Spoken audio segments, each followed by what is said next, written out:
Hey guys, it's Reed from Emerald Lotus Divination, and today we're going to be doing a requested video, and that is explaining my charm casting kit and cloths and how I use them.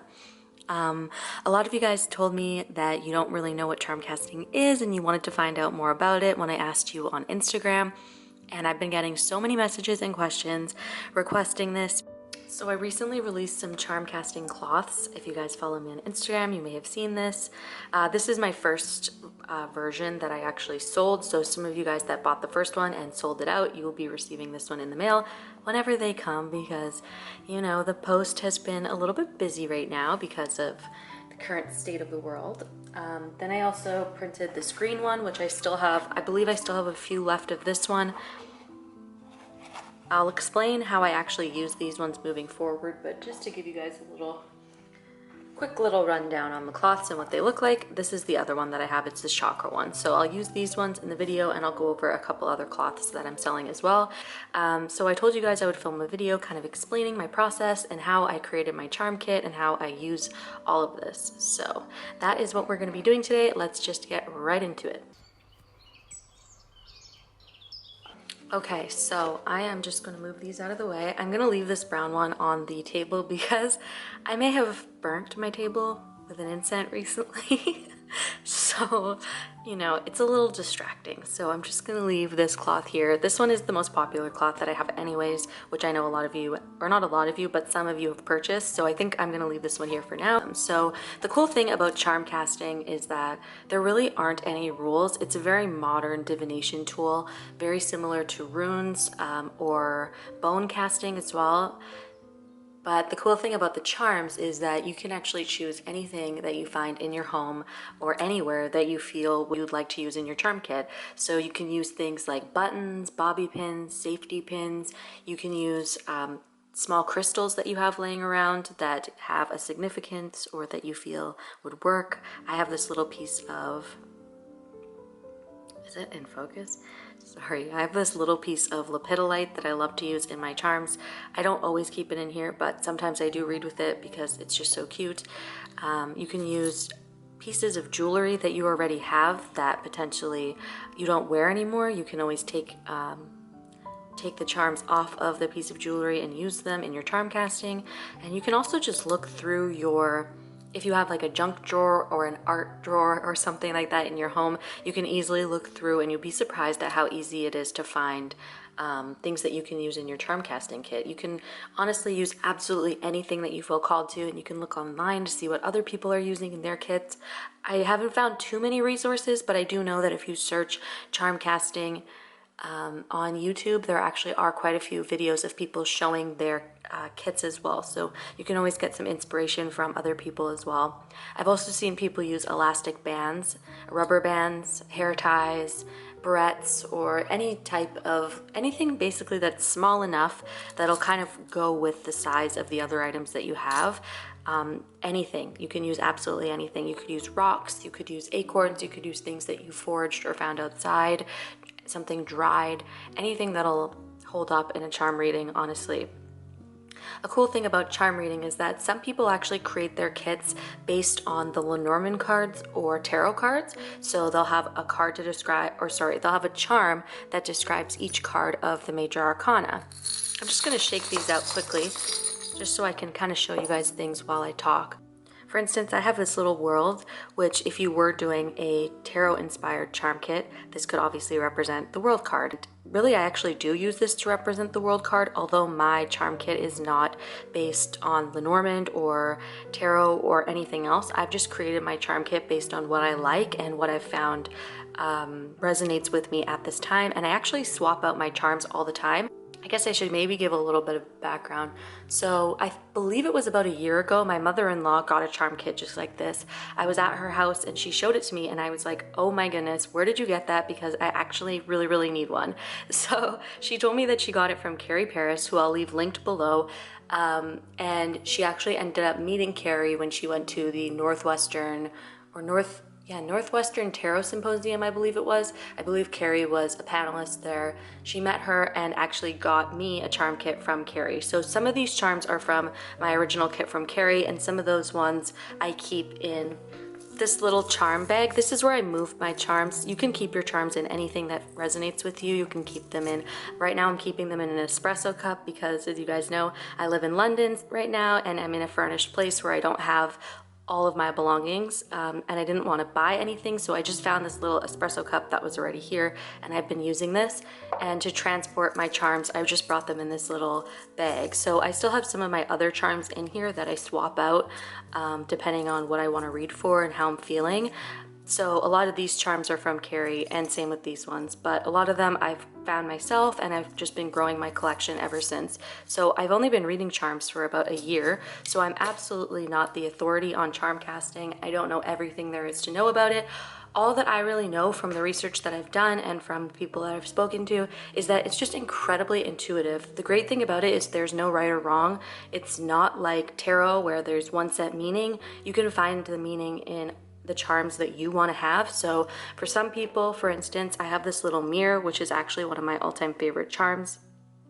I just think it's so cute. It really gives me a lot of feeling when I look at this mirror. So for some people, this might represent vanity. For some people, this might reflect soul work and maybe being reflected back the type of energy that you're giving. It could be karmic. It could be also, this kind of gives me a little bit of like Beauty and the Beast or Disney vibes. Maybe your grandmother used to have a hand mirror that she would use and you would watch her get ready. That was very specific and not actually relevant to me at all, but really it could be used for absolutely anything. So it could represent anyone in your life, anything in your life, and nobody can tell you that you're right or wrong. That's the great thing about charm casting, is that you can just absolutely follow your intuition and do whatever you want. So I love that about charm casting, and I actually find that the great thing about it is if you've been really wanting to tap into your intuition and practice with it and learn more about your intuition, and maybe even just dabble in divination. This is such a great tool because unlike the tarot or other forms of divination, you don't have to learn anything. You really just have to get some charms. Like I said, you can find them around your home and just throw them out. You don't need to buy a charm mat like the one that I have here. You can just put them on a table or a tray. Some people like to use a box, so they'll put the charms inside a closed box and shake it.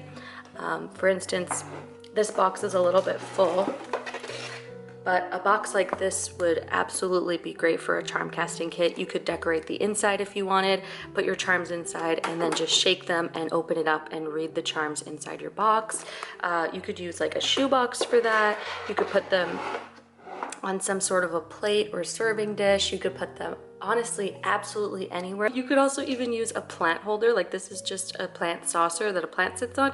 Something like this would actually be perfect because you'd be really able to shake the charms and get your messages. So I can use this actually also in this video just to show you how I would use something that's not a casting mat. Anything you feel called to use will work, which is why I think this is such a fun form of divination, because you really don't have to spend money to do it, or you can if you want to, and you can, it's just fun because you can alter and change your set as it fits you and what you end up bringing into your life and what you actually end up using and liking. So I really just love that about it. It's kind of like if you were to pick all of your favorite tarot cards from a bunch of different tarot decks and put them all into one. So it's really fun. There's a lot of different ways to use it. I know I got a lot of questions on how to use it and what it means, and I really hope that I've kind of given you guys some insights on that.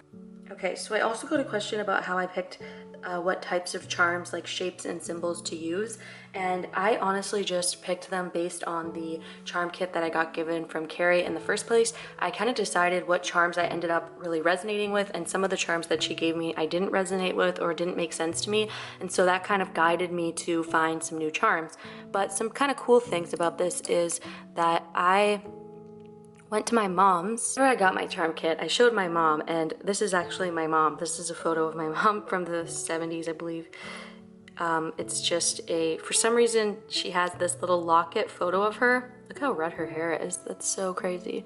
But she has this little locket photo of her, and she doesn't like it because it's a photo of her. So why would she ever wear or keep a little locket like that? So she didn't want it, and she gave it to me for my charm kit, which actually is perfect because now I use this charm to represent mother. So if I'm reading for somebody else, this always represents their mother. And of course, for me, this always represents my mom. So choosing the charms actually comes just very intuitively. For instance, I also have this gourd. I believe this one was one of the ones that I got in my charm kit from Carrie. This gourd, which you could use to represent harvest, feast, it could represent fall, it could represent honestly anything at all. But to me, my dad's name is Gourd, so I use this charm to represent Gourd. So sometimes I read with it, sometimes I don't, depending if I want to include my family in my reading, like my parents. But you could use anything to represent your parents. You could use one symbol to represent both of them. You could choose not to represent your parents. Like I said, it's totally up to you. This is another charm that my mom gave me because she doesn't use it for anything. She has a charm bracelet of some sort with these little bells. So I use this little bell to represent celebration. To me, it's kind of like the Four of Wands. It just, that's what it speaks to me, but it could represent anything to anybody. This could be church bells, this could be wedding bells, this could be an alarm, like a wake-up call, waking you up to your true self, or honestly, you can just follow your intuition. So for me, this one means Four of Wands energy, like celebration of some kind. One of my favorite charms. So this is a tiny little box of crayons. I use this one to represent inner child and also just creativity as well. I like to always have something that represents money. You could use a penny or some sort of coin that you have to represent money as well. I have this chess piece that I love as well. To me, represents the element of sword. I have a pentacle to represent pentacles or coins. Sometimes I use this one to represent wands. Something like this to represent the element of water. It's just a watering can. I use it to literally as a watering can, like something in your life that you need to water or take better care of, or something that could really flourish if you spent some time with it. So I think that having the elements is a really cool way to do it if you're looking for like some kind of guide for what you should be including. I think something to represent the four elements, yes, the four elements would be kind of cool, or the four suits of the tarot. I have these ones to represent the different seasons. So this one is summer, fall, winter, and spring, which I think is kind of cute. I love the little cactus. Oh, I put it the wrong way. I love the cactus because the cactus has so much symbolism. If you look, the other thing that you can always do is if you get a symbol, or for instance, if you purchase a charm kit online from somebody, I believe that there are also other Etsy sellers besides myself that sell charm kits. So you can always look online and see if, you know, any of them really resonate with you. What you can also do is just Google meanings of certain items, or use like a symbolism book if you have any good witchy books like that. Just looking up, you know, spiritual meaning of blank or symbolism of blank, and you'll find a lot of great resources, and something is sure to resonate with you if you don't feel like your intuition can really pick up on something, or there's maybe something that you're missing. One charm that I really love that I've been trying to find in like a wholesale version so that I can include them in my kits, because I have one but I don't have more of these ones, and I love this.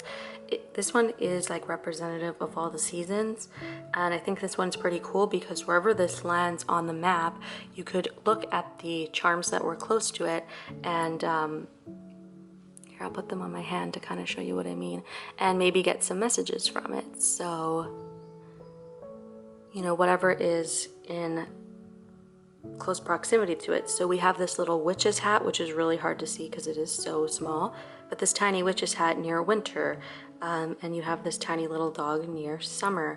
So the dog can mean loyalty, or perhaps if you have your own pet, maybe you'll have something to do with your pet in the summer, and whatever charms were close by, you could read further into that.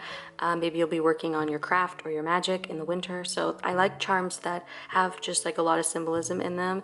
Hands stretching out or reaching is also another great charm to have. I don't really have too many of those right now, just because, like I said, I'm always growing my kit, so I always have ideas of charms that I would like to include, but some of them are on the way to me, and some of them I am still looking for. But a hand like this could be something really useful. So we have like an all-seeing eye on a hand. So if you had your hand in the reading, you could pay attention to what the hand was near. So for instance, if the hand was near death, there might be something in your life that has to die. Someone might literally die. It might be something to do with mediumship. Whatever you give the meaning of the charms will be the message for you. So I really do love this little rest in peace symbol. This is another favorite of mine. This one to me represents mediumship because it's something that I do fairly often. I get requests and purchases for readings on mediumship quite a bit. I turn a lot of them down though, so I'm sorry if you're watching this and you've asked me and I've said no, but it is something that I go in and out of working with, so I typically leave the rest in peace charm. I love also including like a sword or some sort of item that could be representative of like cutting through things. This could also be representative of the element of swords, obviously or literally, but I use it more to represent something that you're fighting through, conflict, or something that you need to cut into to really better understand. We have a graduation cap, which I use to indicate knowledge and learning something new, exploring something different. For different people, it can also mean an actual degree or graduation. I don't really read for clients though. I don't do paid readings for these. It's really just for people that are my friends. So a lot of these are very just specific to what I would do, but I'm also just giving you guys some other examples of what they could be used for in case you're looking for some inspiration. So we also have a flower here to signify summer, spring, whatever you wanted. I use it to represent blossoming or opening or growth. I kind of see it as like the 3 energy, 3 of Wands kind of energy for some reason. That's kind of what speaks to me about the flower. That one is a fairly new one in my collection, so I've been kind of like figuring out what it means to me. This one is also from my mom, and it is such a cute little present. I think having a little gift is just such a cute charm to include. This present also has a hole inside. I think that's where the bracelet went through when she had it as an actual piece of jewelry. So depending on the day and how I'm feeling, sometimes I read it as, you know, it looks like a present, but on the inside it might be hollow. So getting a really good opportunity and realizing that maybe this isn't for you and it might be something that doesn't actually feed your inner spirit or need, and it's really just something that leaves you feeling hollow, which ironically I just actually had happen to me really recently with the project. So I mean, I love that. I also sometimes just genuinely see it as like a gift that's coming my way, depending on my intuition and the surrounding charms as well. Love that. An arrow is another great thing to have. You can also use like a bobby pin in place of an arrow and give it the intention of an arrow, but this is great because it really points to certain things, so you can get a lot of readings. Also, to me, this represents 8 of Wands energy, or that really forward movement. It could also represent Sagittarius, whatever speaks to you, but to me this is definitely forward movement, 8 of Wands. And I'm so sorry if anyone's watching this video that doesn't read tarot, but most of my community reads tarot, so I'm putting a lot of tarot references in here. I also have this little broom. We love the broom. Someone that bought a charm kit for me recently was like, please, if you have one of the brooms, I would love to have one in my kit. And I totally understood because the broom is so freaking cute. So I use the broom as something in your life that you need to clean up or something that you might be sweeping under the rug.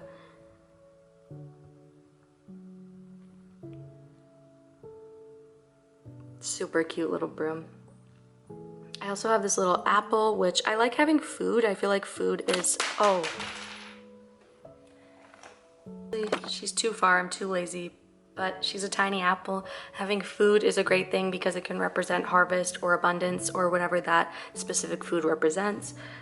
I also have a bit of candy. I love having candy or some sort of sweet treat. You could actually use a small candy like a little starburst or a small candy that you have that's wrapped. You could put that in your charm kit as well. Just obviously be careful that it doesn't like melt or, you know, ruin some of your other charm items. But I love having candy just because it represents sweetness and joy. And sometimes I can also read it as nostalgia or childhood, but typically I just read it as joy. We have an anchor, which is something that just means exactly that. I have a giant tattoo of an anchor on my forearm that goes into a lotus, which ironically represents anchoring into the lotus, which is kind of what I've done with my business and Emerald Lotus. And when I got the lotus tattoo, I had no intention of ever starting a business. I was like 19 years old or something, so it's kind of weird how that worked out. So that's also a very spiritual symbol for me. I have a lock. I love locks. I think they're pretty self-explanatory. Something needs to be unlocked. It could represent secrets. It could represent the opening of something or keeping something or trying to get into something. I also have this tiny tank. This is a charm that I actually had for quite a while that I didn't really love at first. It's very small. I'm sorry if it's hard to see, but I didn't love the tank at first. I didn't really resonate with it, but now I really do. And to me, the tank means self-sabotage. So, or whatever the tank is pointing towards means that there might be either some conflict or some sabotage. So if it's pointing towards my mom, I know that there might be something going on with my mom. Love you, Mom. Just kidding. Usually it doesn't point towards her. Usually I get the tank in like a self-sabotaging kind of way, but then we also have the little gavel. Is it called the gavel? I think so. The thing that the judge smacks. I think it's a gavel. But yeah, it's so tiny and so cute. So I use this one to represent the Justice card essentially. And we have a little fairy. I love having little fairies or angels. I just think that they give such good messages. So to me, it just means a spirit message or a message from my guides. I love the unicorn, it's so beautiful. So to me, the unicorn is spirit guide energy, and the angel or fairy is just more like the divine energy as a whole, more so than a specific spirit guide. We also have a tiny little shooting star, which represents the star card for me. So like a wish, abundance, depending, it can also mean, you know, a lack of faith, depending where it is. This is a little spider web, which represents the connectedness in life. It can also represent the weaving of the web and how things might not make sense right now, but they definitely will at some point because you're kind of working towards the greater web. It also reminds me of one of my favorite cards from the Star Seeker Tarot, which I just so happen to have beside me. I want to find this card for you. There it is, the wheel. So you could also use this like Nikki did in the Star Seeker. You could use the web to represent the Wheel of Fortune. Look how cute that is. They go together so well. Then we have a little shell, which I only recently started using shells again. I used to use them and then I kind of stopped putting them in my kit. The shell to me is ancestral. This is the card to represent ancestral wisdom. I also have a shell tattooed on me. I have a few of them actually because I have a giant Aphrodite piece on my arm.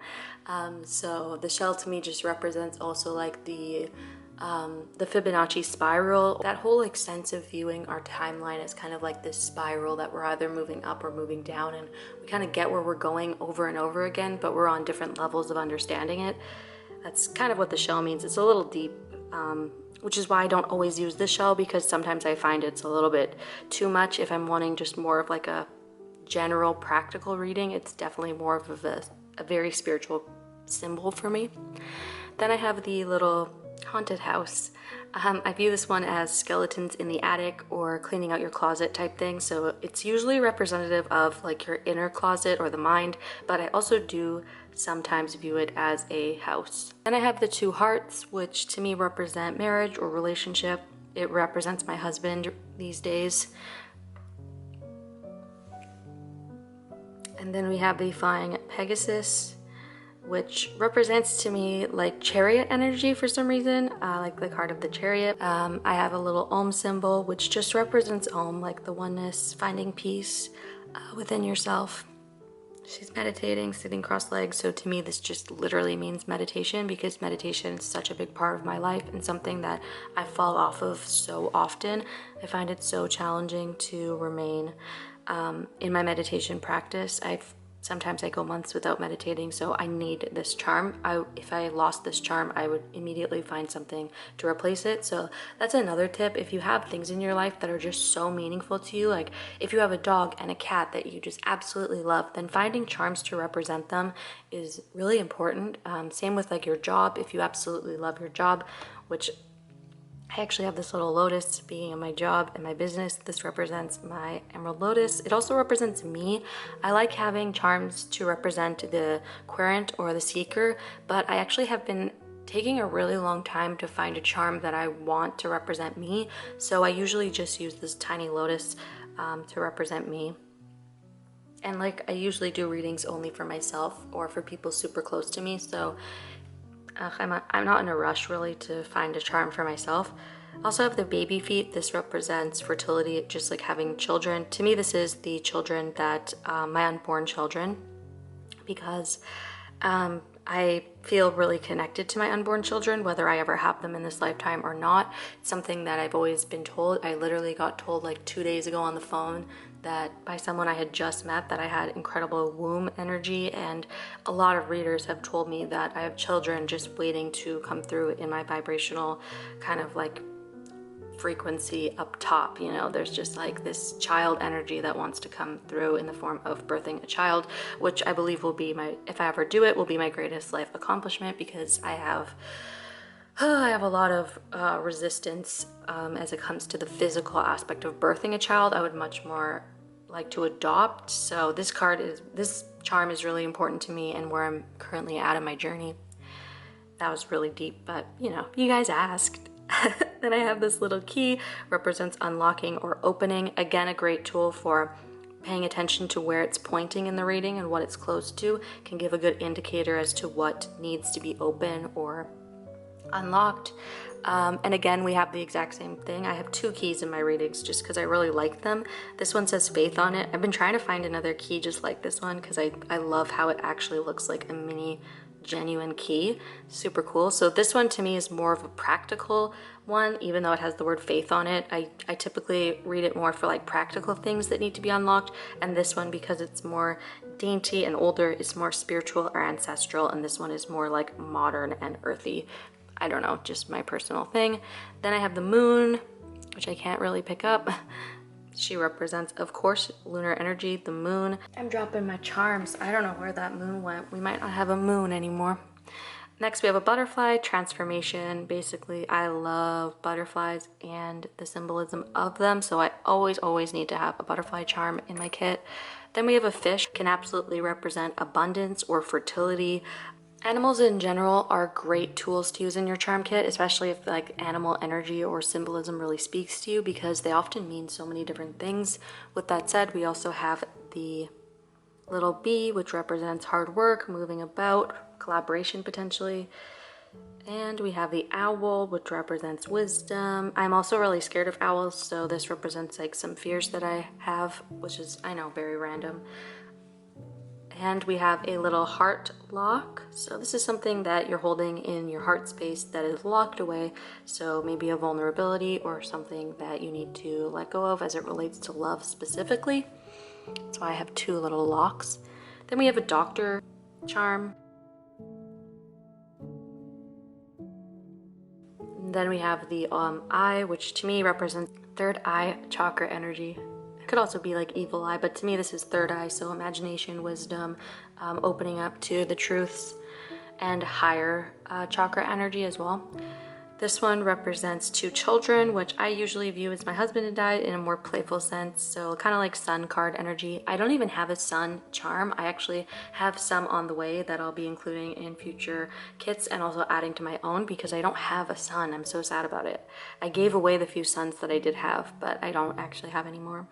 And then I also have this little mixer, which just represents kitchen and like domestic duties, because sometimes, like, you know, you just need to bake something or make something, kind of like kitchen witch energy in that one. Oh my goodness. So those are all the charms that I'm currently keeping in my kit. There's about just under 50 of them, I believe, and to me this is like the max that I'll ever keep in my kit. I think having like 20, 30, 40 charms is pretty ideal. Even less than that is fine, honestly. I just like having a lot of them, but for instance, like there's certain charms that you just don't really need. Like I don't need to have my mom and dad in here. And then 2 other things that I like to have in my kit are 2 die.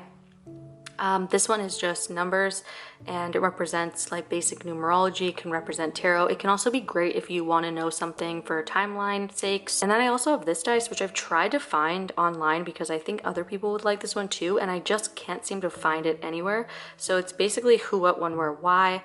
So basically wherever this lands, it can be meaningful to the charms that are near it. I don't always use the dice, but I do keep them in my kit because sometimes I like to use them. Thank you for watching part 1 of my charm casting collection. Check out part 2 if you want to see how I actually use these charms with my casting cloths, and I'll see you guys very soon.